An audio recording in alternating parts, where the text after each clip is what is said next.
The ophthalmic dermatome of the fifth cranial nerve is involved in approximately 10% of the recurrent varicella zoster virus infections, which is commonly known as shingles.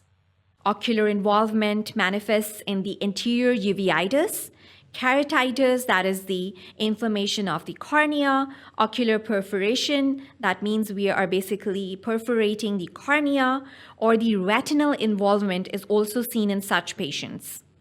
Chronic disease occurs in about 1/4 of the patients. The condition is very painful and may continue after healing of the rash, which is basically known as the post-herpetic neuralgia.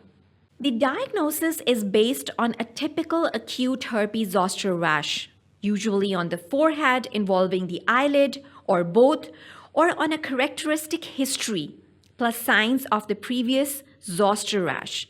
For example, the atrophic hypopigmented scars that you usually found in the patient. Antiviral agents, for example, acyl clover, should be used early in the infection and may prevent the complication. Severe inflammation may benefit from the topical steroids.